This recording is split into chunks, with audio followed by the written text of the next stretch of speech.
no nome de Jesus Cristo, para a honra, glória e louvor unicamente do Senhor. Amém e amém, Pai. Tome seu assento. Graças a Deus por todo esse mover do Espírito Santo no nosso meio. E eu creio que isso é apenas o início do muito que Deus deseja fazer entre nós.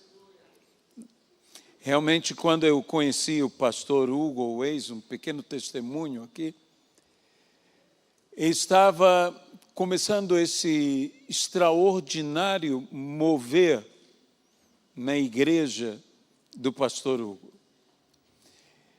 Era de fato, e eu testemunho, uma loucura. Era uma loucura. Imagine algo louco. É mais louco do que você pode imaginar. Em um ano, a igreja de Hugo cresceu 800%. Uma coisa extraordinária, em que havia um mover de Deus, que nós poderíamos chamar, no mínimo, de esquisito. A Bíblia diz algo muito interessante. A Bíblia diz: eis que faço em vossos dias minha inaudita, ou em outras versões, minha estranha obra. Há uma obra estranha, e que é de Deus. E diz ainda a palavra: não resistais, para que não cresçam os seus grilhões. Quando nós resistimos ao mover do Espírito, porque o mover do Espírito nos tira de nossa postura ou posição ou lugar de conforto. Deus nos abala. Deus nos surpreende. E eu me lembro ao entrar na igreja de Hugo e ver coisas que eu nunca vi em minha vida e vivenciar coisas. Eu, juntamente com um amigo nosso comum, um apóstolo do Rio de Janeiro chamado Eduardo Fernandes, nós fomos os dois juntos ali a visitar a igreja de Hugo. Vimos coisas extraordinárias. E Eduardo, de repente, disse para mim: Aloísio, está tudo nesta igreja com cor de vinho. Eu olhava tudo e via tudo normal. E ele disse: mas está tudo com cor de vinho. Você está com cor de vinho. Eu disse: eu estarei bem.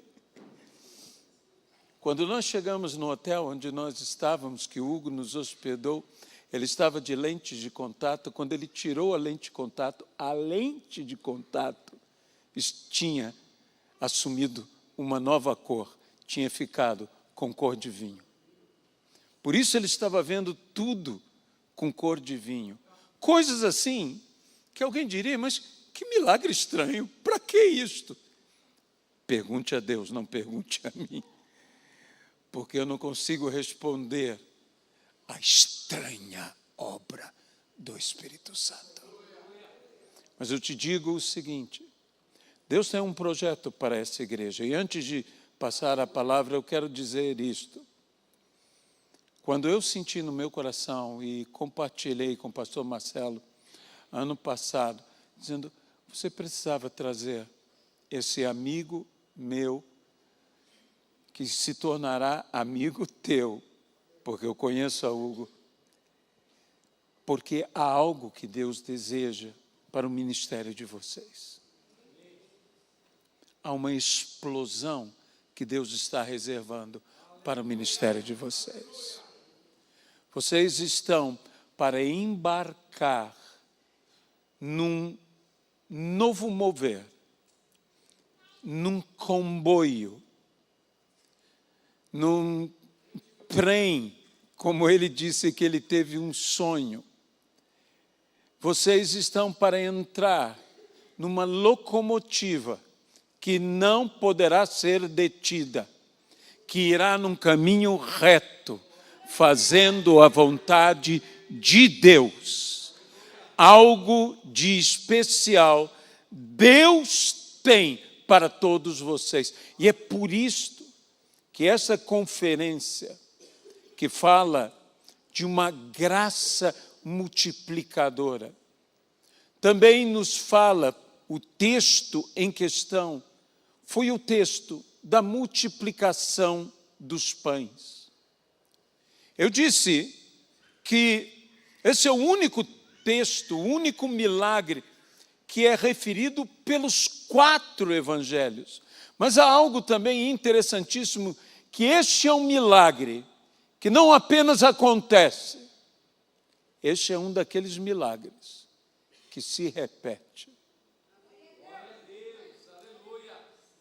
Porque houve outra multiplicação dos pães. E eu vou iniciar lendo esse texto e dizendo algo a você.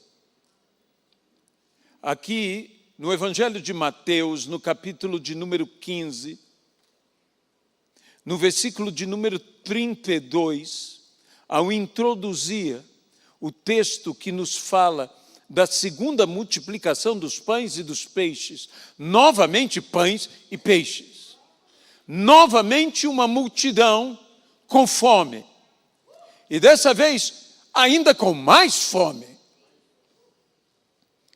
porque estava com fome de 3 dias. Estava com fome de 3 dias. A primeira multidão foi para receber milagres. A segunda multidão foi para ouvir palavra. E ouvir a palavra, ela ouviu por 3 dias. Por 3 dias, Jesus pregou. 3 dias, o Senhor agiu, falando. 3 dias, a palavra foi manifesta. E o que aconteceu depois de 3 dias? Um milagre. Estamos numa conferência. Tivemos o primeiro dia. Estamos no segundo dia. E amanhã haverá o terceiro dia. E o que acontecerá depois do terceiro dia? Um milagre. Então, Jesus chamou os seus discípulos e disse: tenho compaixão desta gente. Porque já faz 3 dias que eles estão comigo e não têm o que comer. E não quero mandá-los para casa em jejum, para que não desfaleçam pelo caminho, para que não venham a cair, não venham a desfalecer pelo caminho.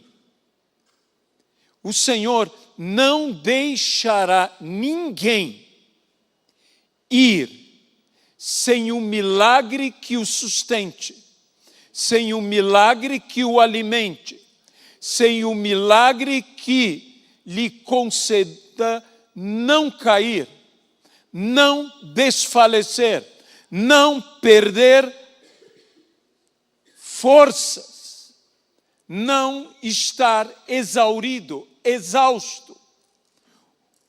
Um milagre que te alimenta, um milagre que te fortalece, um milagre que te faz andar e não cair.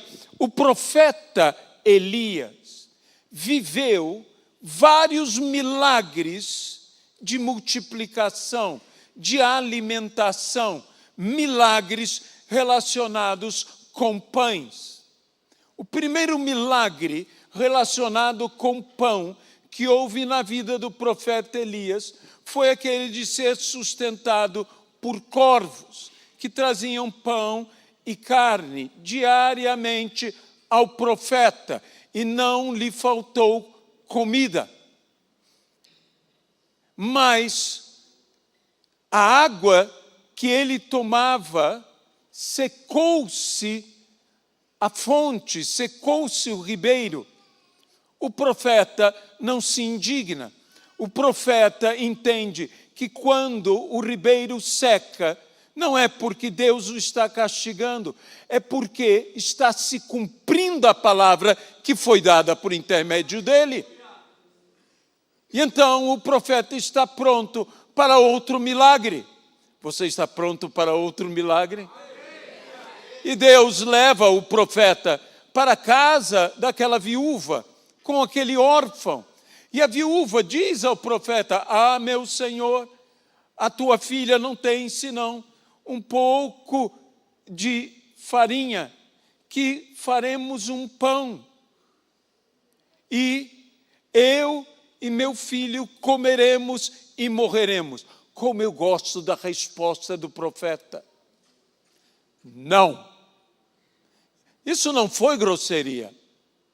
Há alguns ministros que pensam que foi. Eu não acho que foi grosseria. Ele disse não a algo. Ele disse não à morte. Ele disse não ao decreto daquela mãe. Ele disse: você não irá morrer. Faça o pão como você disse. Traga aqui. Eu comerei. Seu filho comerá. Você comerá. E enquanto houve seca, a panela não parou de produzir pão. Um pão que se multiplica. Primeiro um pão que é trazido, depois um pão que se multiplica. Mas uma coisa que havia de comum em todos esses milagres é que se comia e depois se tinha fome. Mas o terceiro pão não foi trazido por corvos, não foi feito por homens, foi trazido por um anjo. O terceiro pão, o pão da terceira vez, o pão do terceiro dia, foi trazido por um anjo que encontrou o profeta e que disse ao profeta: levante-se, come e bebe. O profeta se levantou, comeu e bebeu e voltou a dormir. E o anjo disse: come e bebe tudo. Come e bebe tudo. Tome todo o milagre que Deus tem para você.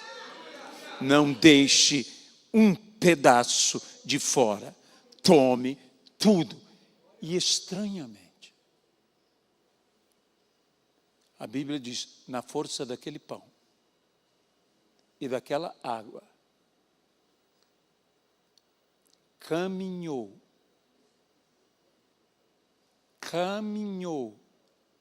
40 dias e 40 noites. Não teve fome, não teve sede, não teve sono, não se cansava. Por quê? Porque aquele não era pão trazido por corvos, era milagre. Não era pão que se multiplicava na panela, era milagre.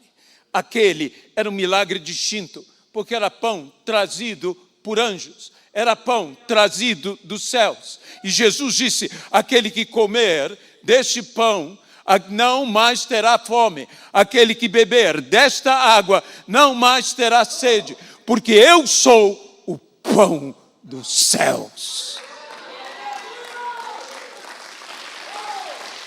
Eu sou o pão do céu. Há um pão que Deus deseja nos dar. E naquele dia extraordinário, naquele dia em que a multidão foi novamente alimentada, a Bíblia diz que Jesus de novo perguntou aos seus discípulos: e vós, o que tendes? Antes não tinham nada, mas agora tinham algo. temos 7 pães e alguns peixinhos. Eram 4.000 homens. Na primeira multiplicação, eram 5.000 homens e 5 peixes e 12 cestos. Na segunda multiplicação, eram 4.000 homens, 7 pães, mas apenas 7 cestos. Isso me dá um nó na cabeça. Porque normalmente nós imaginamos que se a operação do milagre é a mesma, com menos gente e mais pão, deveria sobrar mais. Mas, estranhamente, com mais gente e menos pão, sobrou mais. Por quê? Você quer saber por quê? Bem, então deixe-me tentar responder o porquê. Em primeiro lugar, a minha graça te basta, porque o meu poder se aperfeiçoa na fraqueza. Quanto maior a necessidade, tanto maior a provisão. Onde há mais necessidade, haverá mais provisão e por isso haverá mais sobra. Para Deus mostrar como até mesmo a questão, como diz, da graça, aonde abundou o pecado, superabundou a graça de Deus. Deus não quer te dar abundantemente, Deus quer te dar superabundantemente. Esta é a promessa. Outro motivo é que o pão se compartilha. Se compartilha. Onde se parte o pão, porque aqui diz, e Jesus deu graças e partiu o pão. Onde se parte e reparte, quanto mais se parte e reparte, tanto mais se multiplica. E onde há mais gente para partir e compartilhar, mais uma multiplicação haverá. Olha, hoje Deus multiplica para tantos, mas amanhã Ele multiplicará para muitos mais. Há uma multidão esperando a nossa multiplicação. Os discípulos vivenciaram essas duas grandes multiplicações, onde o segredo dela estava na ação de graças. E não existe ação de graças sem gratidão. A gratidão, desculpe-me a redundância, é a reação diante do recebimento da graça. Entre a graça, que é o favorecimento de Deus. Nós sabemos que no grego, a palavra graça, ou charis, ela tem um significado de um dom, uma bênção imerecida. É algo lindo. No hebraico, a palavra graça é relacionada com a palavra amor. Ela é um ato de amor incontrolável. Guarde bem isso, incontrolável. Ou seja, a graça de Deus é que Deus nos ama. E nos ama tanto que quando Ele nos vê, Ele não se contém, Ele não se controla, Ele tem que nos abençoar, porque Ele nos ama. Isso é a graça de Deus. Ele nos ama. Quando somos agraciados, duas coisas acontecem e que nós devemos tê-las sempre unidas. A primeira é que Deus nos concede a manifestação da graça dele de nos dar. Isso é algo maravilhoso. Mas não adianta haver a graça de dar se não houver com ela a graça de receber. Porque a muitos foi dado, mas eles não receberam. Mas quando Deus se compromete em nos agraciar, Ele não apenas se compromete de nos dar, mas Ele se compromete que nós iremos receber. Ele garante o recebimento.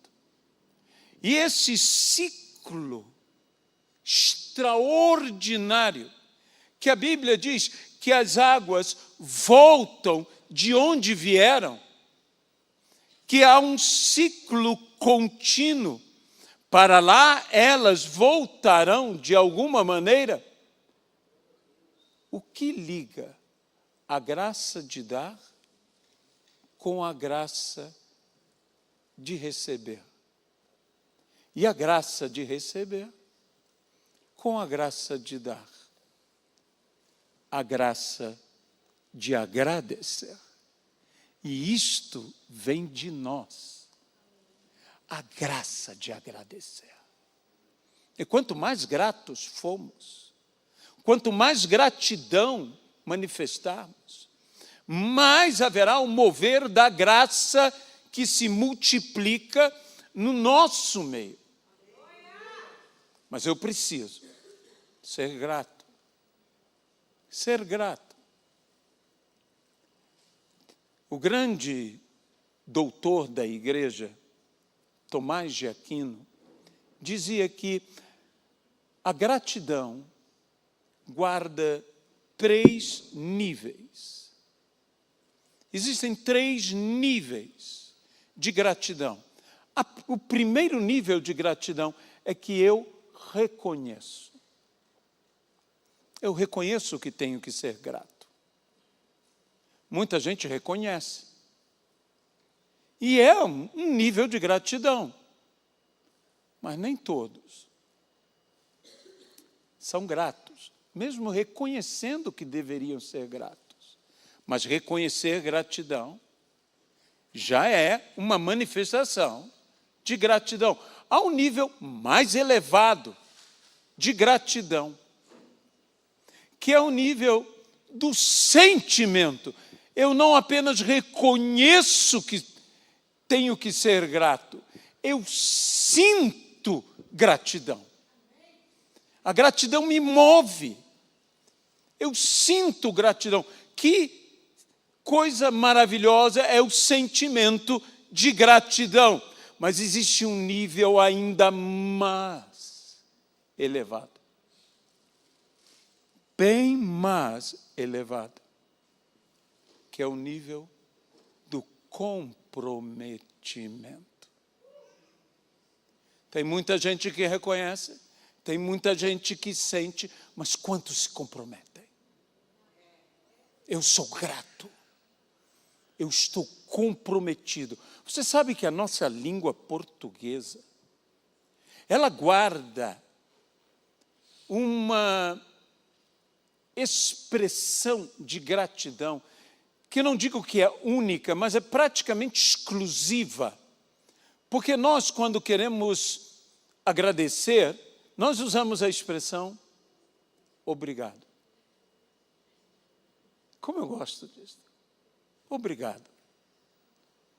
Obrigado. Não é thank you.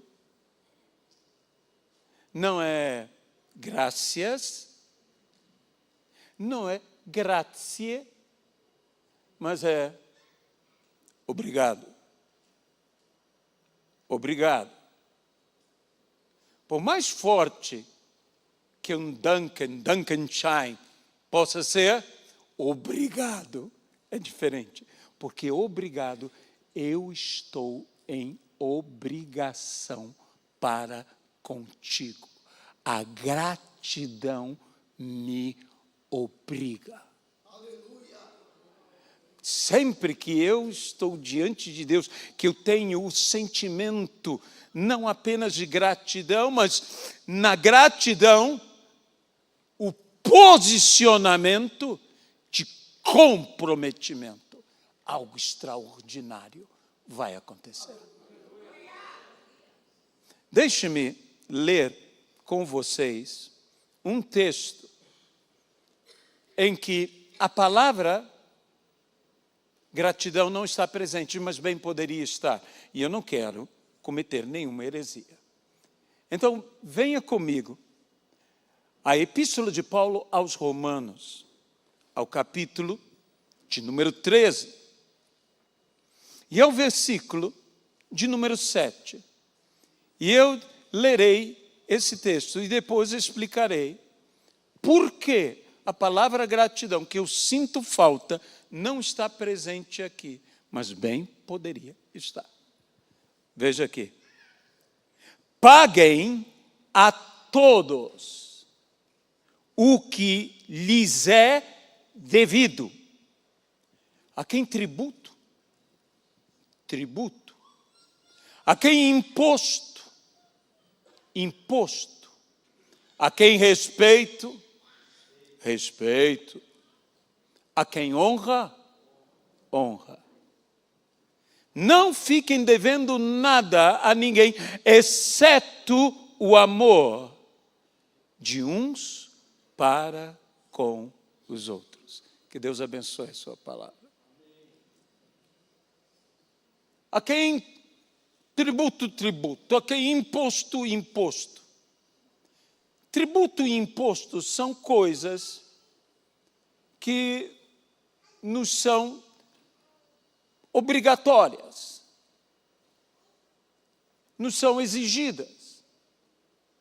A grande diferença de um tributo é que um tributo é algo mais geral e o imposto é algo mais específico. Mas respeito já é outra coisa. Respeito eu devo dar àqueles a quem eu devo respeito, igualmente como honra, que eu preciso dar àqueles que merecem honra. Então, a quem respeito, respeito. Deus mesmo disse, se eu sou pai, onde está o meu respeito? E se eu sou Senhor, onde está a minha honra? E vocês dizem que me respeitam, vocês dizem que me honram. Eu soube que a pastora fundadora é também reverenda. Não sabia. Então, reverenda foi um título que foi estabelecido por Calvino, que significa digno de reverência. Ou seja, digno de respeito, digno de honra. A quem honra, honra. A quem respeito, respeito. E nós, então, estamos honrando e respeitando a fundadora desta obra agora. Amém?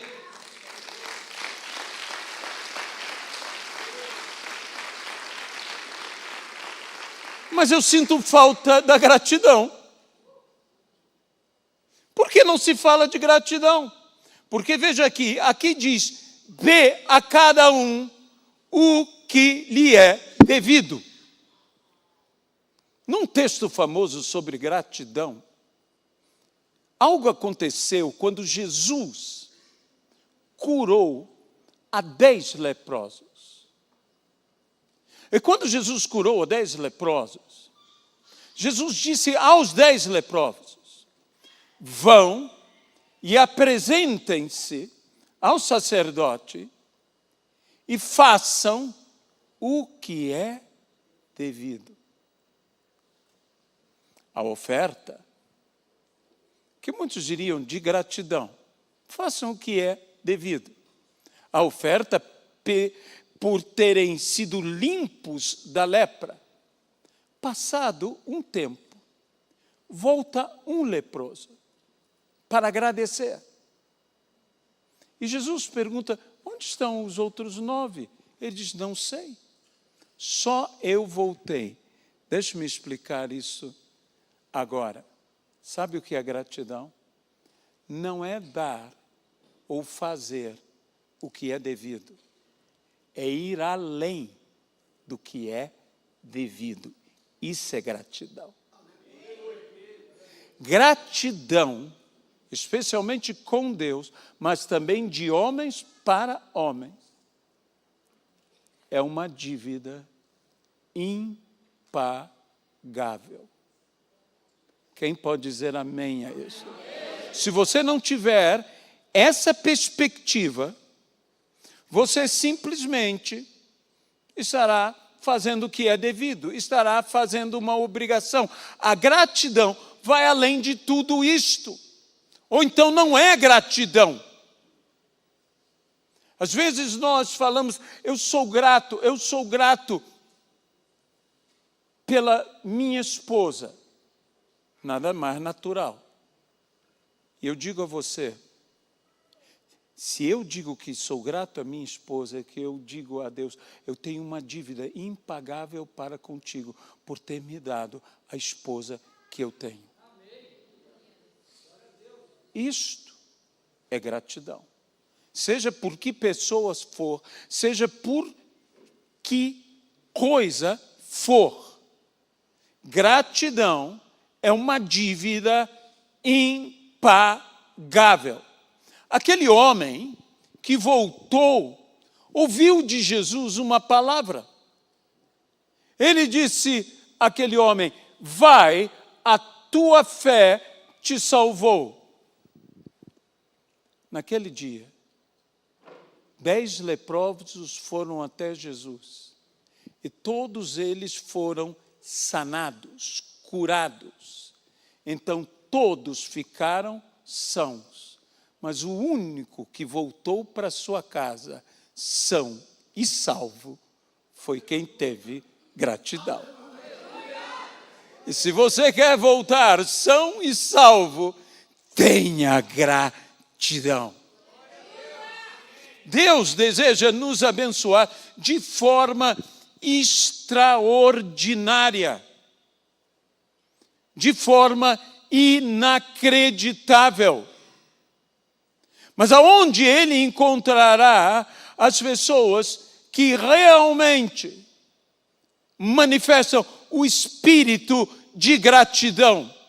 A ninguém devemos dever nada, exceto o amor. Exceto o amor. Se nós passamos a esse texto áureo que fala do amor, e você notará que, inclusive, em Romanos, Paulo também fala do amor, fala disso de não dever o amor, e diz o amor seja sem hipocrisia, mas quando ele vai a Coríntios, ele fala de um amor num nível extraordinário, porque ele diz, eu passo a mostrar-vos um caminho sobremodo excelente. Eu tenho dito que não importando quão maravilhoso seja um caminho, se você não andar por ele, você não chega a lugar nenhum. Não basta contemplar o caminho. Não basta apreciar o caminho. Não basta admirar o caminho. Há de se andar no caminho sobremodo excelente, que é o amor.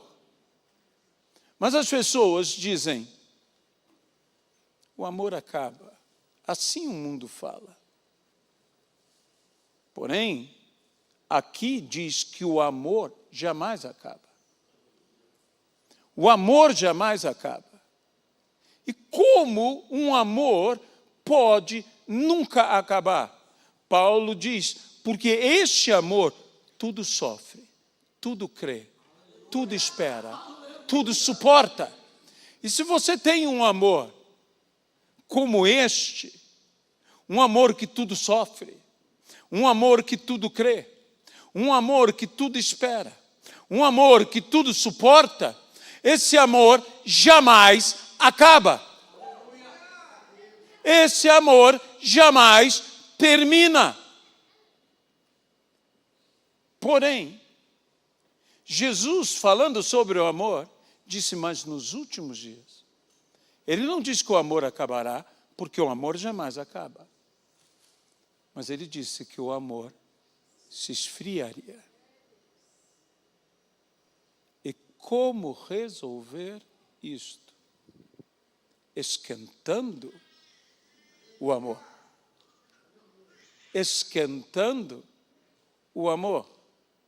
Porque o amor tem uma resistência, uma resiliência, que mais nada tem igual. Eu tenho citado muito o trecho de Cantares que fala sobre o amor, que diz que as muitas águas não podem apagar o amor. O amor não pode ser apagado. Ele é inextinguível. E talvez nós necessitemos muito de um batismo de amor. Batiza-nos com amor. Dá-nos a paixão por Deus, a paixão pela obra, a paixão pelas almas. Dá-nos a paixão pela palavra. Dá-nos a paixão. Torna-nos enlouquecidos em amor. Porque o amor, ele nos enlouquece. É maravilhoso amar. É maravilhoso amar. Mas, diz a palavra, o amor é forte. E se não é forte, não é amor. O amor é forte. Algumas versões dizem, é mais forte.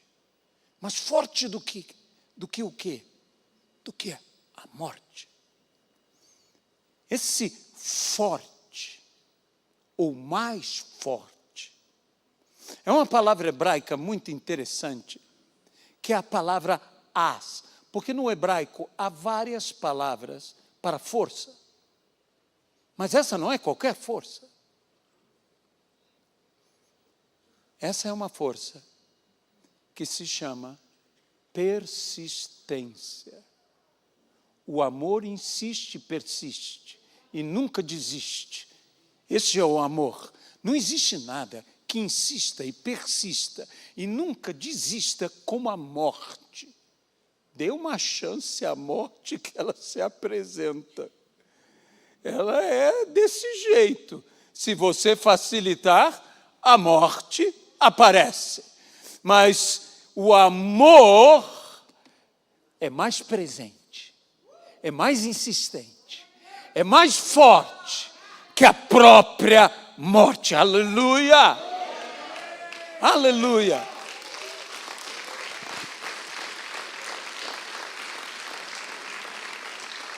Com este amor, Deus nos ama.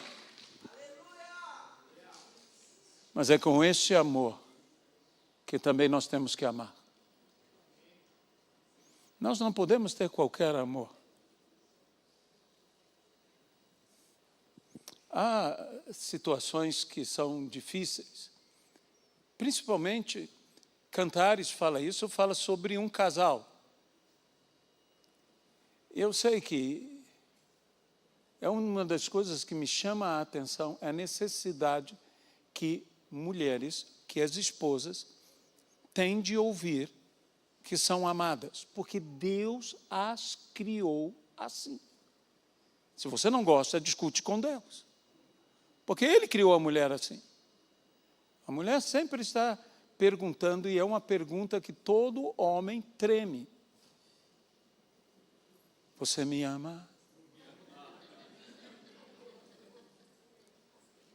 Você me ama? E o pobre homem, bem sabendo o que lhe acontecerá se ele não responder rápido. Alguns chegam a gaguejar. Eu te amo. É lógico que eu te amo. Mas, estranhamente, a mulher reage de uma maneira inesperada.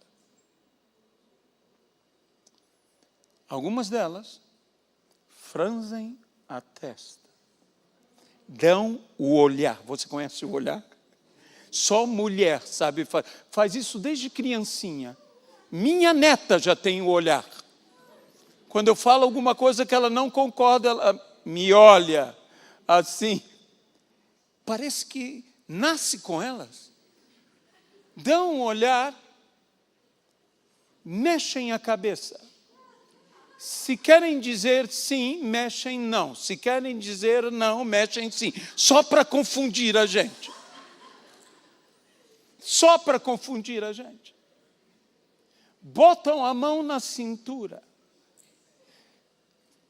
Quebram o quadril. E se bater o pezinho,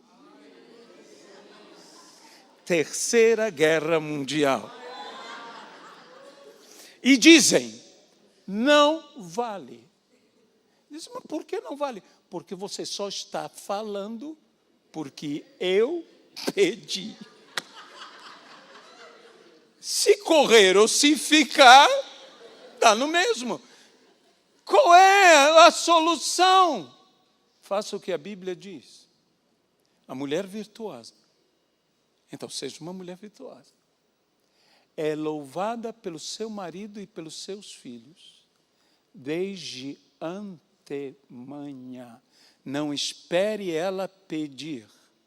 Fale, acordando ela. Aprenda com Abraão, que falava com Sara, minha Sara. Tu és formosa, tu és linda. Abraão tinha gratidão. Abraão tinha amor. Ah, essas mulheres extraordinárias. Nas Sagradas Escrituras. Você admira os homens de Deus? Eu admiro. Mas eu admiro também as mulheres dos homens de Deus. Uma Sara. Abraão diz para ela, Sara, Deus me disse para sair de Ur dos Caldeus. Eles estavam bem em Ur dos Caldeus. Abraão estava com uma fábrica. Era industrial. Fazia coisa errada, mas era industrial. Tinha dinheiro, estava bem de vida. E disse, e para onde nós vamos? Não sei. E ela vai com ele. Você conhece alguma mulher que faria isso? Só Sara. Só Sara. Essa mulher extraordinária. Essa mulher incrível. E o que dizer da esposa de Noé? Que Noé chega em casa e diz, menina, não sei se era jovem ou não, menina, ouvi Deus. Mesmo o que ele te disse? Que vai chover. Você veja que revelação incrível. Deus te parar na rua e dizer, ó, tem um aviso para você, o que é? Vai chover. Meu Deus. Alguns dizem que não havia chovido. Se é o caso, imagine a esposa de Noé perguntando, e o que é isso? E Noé responde, não faço a menor ideia. Mas vai chover. E nós vamos construir uma arca aqui. Algo que ele nunca tinha feito antes. E construiu. E nós vamos entrar na arca. E o que nós vamos levar? Não sei. Mas bicho vai. Você já viu o que é trazer um cachorro para casa? Você imagine um elefante, que eram dois hipopótamos. Você já viu um hipopótamo? Você já viu um hipopótamo fazendo suas necessidades? Você vai pedir, você sabe a história, os maridos arranjam um cachorro e a mulher é que cuida do cachorro. Eu não queria ser a mulher, eu não queria ser mulher de jeito nenhum, mas a pobre da mulher de Noé. Eu acho que como uma mãe inteligente, ela devia falar assim, Sem, Cão e Jafé vão limpar a cela do hipopótamo. porque seria o que eu faria, vai limpar o hipopótamo. Que coisa extraordinária. A fé dessas pessoas. Mas a coisa mais extraordinária é o amor dessas pessoas. A coisa mais extraordinária é a gratidão dessas pessoas. Sabe, eu ouvi aqui sobre a oferta, mas deixe-me dizer uma coisa sobre a oferta. Há dois homens, Deus deu exatamente o mundo inteiro. Um foi Adão. Deus deu a Adão o mundo inteiro. O mundo inteiro é teu. E outro homem foi Noé. Adão recebe o mundo inteiro. Noé, quando recebe o mundo inteiro, tem uma atitude diferente, não querendo maldizer a Adão, mas dizendo que Noé teve uma atitude diferente. Deu oferta. Manifestou gratidão. E foi algo tão poderoso, que marcou os céus para sempre, quando Deus colocou o seu arco nos céus. Tenha uma oferta que marque os céus para sempre. Que sempre que se manifesta ali, a promessa de Deus é lembrada, mas a gratidão de Noé também é lembrada. E nós precisamos desse espírito de gratidão. Eu estou olhando o relógio, mas tem um relógio ali na minha frente. Esse espírito de gratidão, porque ele gerará milagres. Milagres. O milagre vai se repetir. Deus está para repetir milagres. Deus não tem problema em repetir milagres. Deus não tem problema em multiplicar pães de novo. Deus não tem problema em alimentar de novo. E cada dia, durante 40 anos, se repetiu diariamente o milagre. O maná veio dos céus. E durante 40 dias, o milagre se repetiu. O milagre se repetia. E no sabá, o milagre vinha para que antes fosse colhido e durasse 2 dias. Imagine isso, milagre com hora certa. Milagre certo. O papai se levantava e dizia, está quase na hora do milagre. Está quase na hora do milagre. E quando saía da tenda, o milagre estava lá. Você quer um milagre com hora certa na tua vida? O milagre vem com hora certa na tua vida. Você vai abrir a tua porta e o milagre vai estar lá. O milagre vai te acompanhar. Eu e minha esposa nunca fomos, e espero que um dia possamos ser endinheirados. Nós nunca fomos. Olhe para mim, eu só tenho cara de rico. Eu não sou rico, mas eu tenho cara de rico. A pessoa olha, esse tem. Esse tem. Bem, pelo menos a cara tenho. Mas nós nunca fomos. E eu me lembro de várias situações. Uma delas, em que eu fui pregar, sempre que eu vou pregar em algum lugar, é Deus que me leva, as pessoas me dão esse privilégio, e eu sou levado. Eu me deixo levar. E eu tinha ido pregar na Itália, pregar em Roma, pregar em Milão, e preguei em Paris. Numa conferência em Paris, numa conferência africana em Paris. Era uma loucura a conferência. Nunca me esqueço de olhar o pastor, que ele veio com uma gravata, e a gravata era desse tamanho, era do tamanho do microfone. A gravata dele. Quando eu olhei aquela gravata, eu falei, que coisa estranha. Eu não podia rir. Você sabe quando você tem que ficar sério e olhando as coisas estranhas? E que é outra cultura. Quem conhece a cultura deles, eles vêm com uns ternos brilhantes que parece que foi feito não sei de que material, e eles vêm com uns sapatos que devem dar mais do que um pé lá dentro. Mas eles se sentem, e se sentem, e são, é uma coisa cultural, e é lindo. E eles falaram, você viria de novo aqui?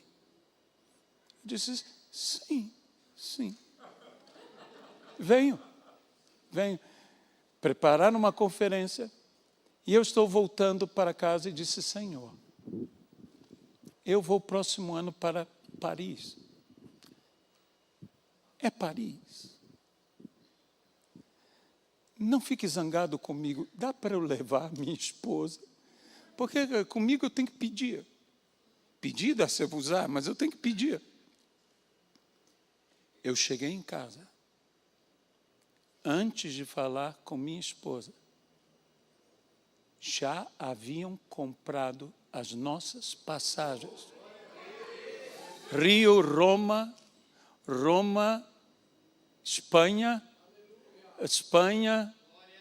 Paris, ainda fui à Bélgica e em Itália, em Milão, na casa em que nós ficamos, o dono da casa, que estava nos recebendo, o empresário, disse para a pastora da igreja, disse, eu não sei o que essa gente tem, eles são maravilhosos. E o lourão sou eu. Amei aquele lourão. Eu tenho que levá-los à Suíça. Tive que ir para a Suíça. Passamos quase um mês. Eu não gastei um centavo. Primeiro que não tinha um centavo para gastar. Ainda bem que não gastei, porque não tinha. E nos levaram para todo o que era lugar. E na igreja em Milão também outra, como é o nome? Esqueci o nome dela, uma cantora famosa. Não, ela é cantora popular. Ela é amiga do Tom Jobim, esse pessoal todo. E ela disse, pastora, vocês têm que levar, deixa eles ficarem na minha casa, minha casinha, em Veneza. Tive que ir para Veneza. A gente sofre, que é um horror. Tive que andar de gôndola.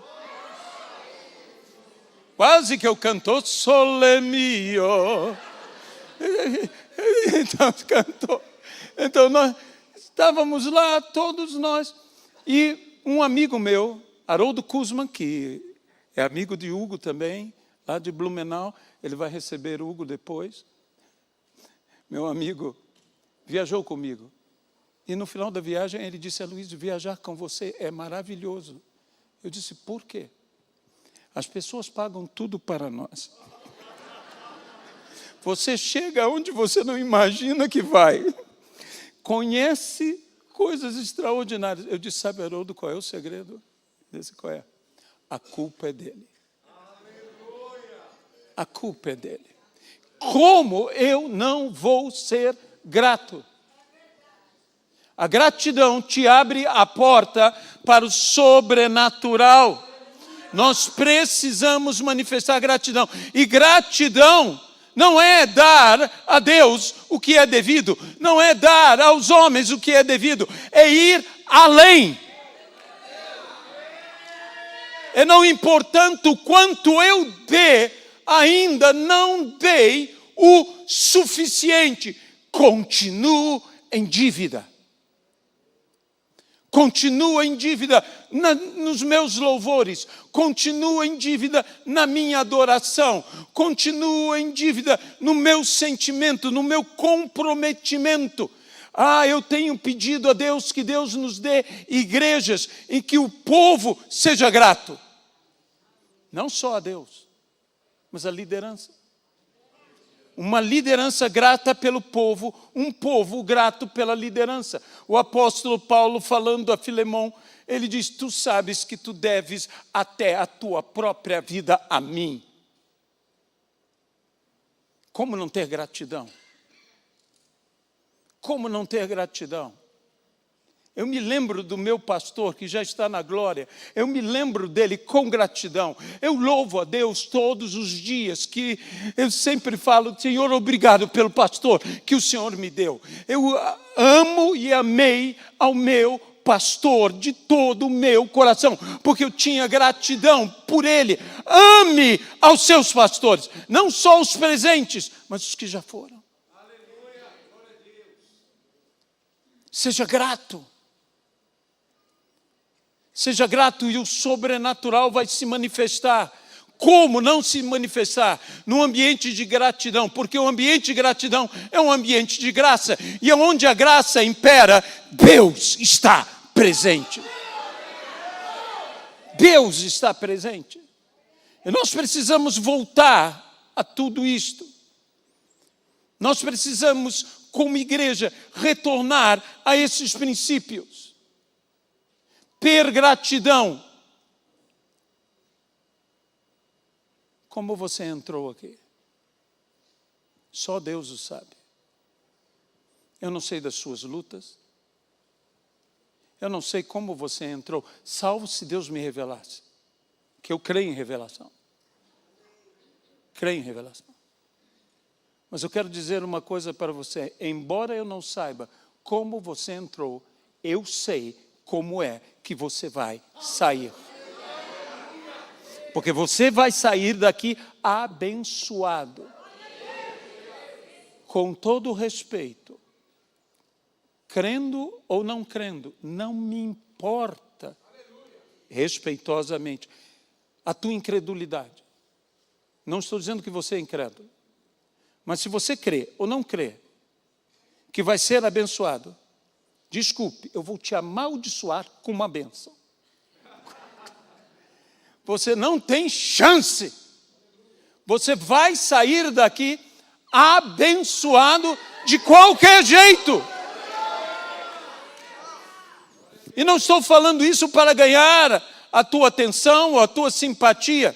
Eu estou falando isso porque eu sei quem é Jesus. Eu não posso te garantir nada, mas Ele pode te garantir tudo. Ele pode, Ele quer e Ele fará. Tenhamos gratidão. Tenhamos gratidão a Ele. E nós vamos ver esse sobrenatural. Eu não sei qual foi o sonho que o pastor Marcelo teve. Mas eu não tive um sonho. Eu tive uma visão. Antes de vir para cá. E eu estou rindo, porque desde o início, ele diz que vai falar de um sonho que ele não fala. Mas tinha o que tinha na minha visão. Porque na minha visão, tinha um trem. Tinha um trem. E eu chamo de comboio. Porque era um trem grande. Grande. Que vocês, eu creio que são vocês, porque estou me baseando no teu sonho.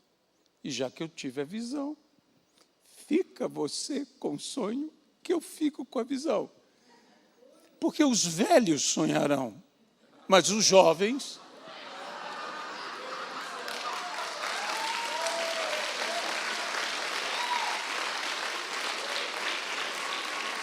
terão visões.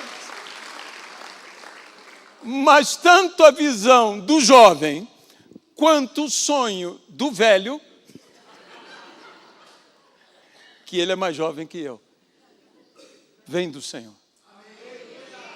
E o importante é que venha do Senhor. É nisso esse trem poderoso, esse trem grande, potente, capaz de puxar muitos e muitos vagões. E eu entendia que cada um daqueles vagões era algo que entrava uma quantidade de gente em cada vagão que nem no Japão tem. Eles entravam.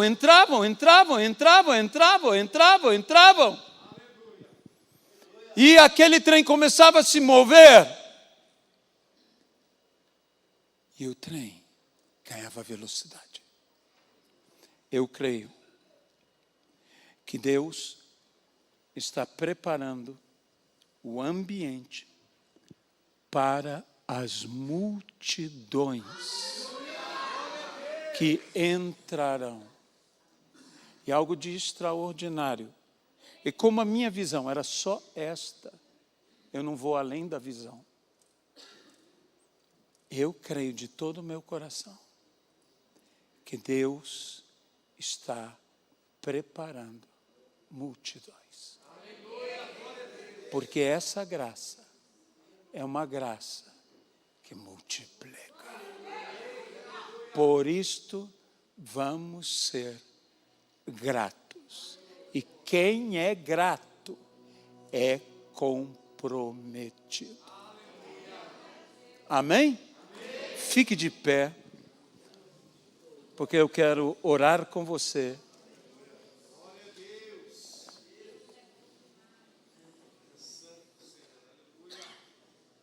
Eu gostaria de pedir que a liderança, os pastores e os líderes pudessem estar aqui à frente. Muito obrigado. Agradecido. Pastores e obreiros, por favor, venham aqui à frente.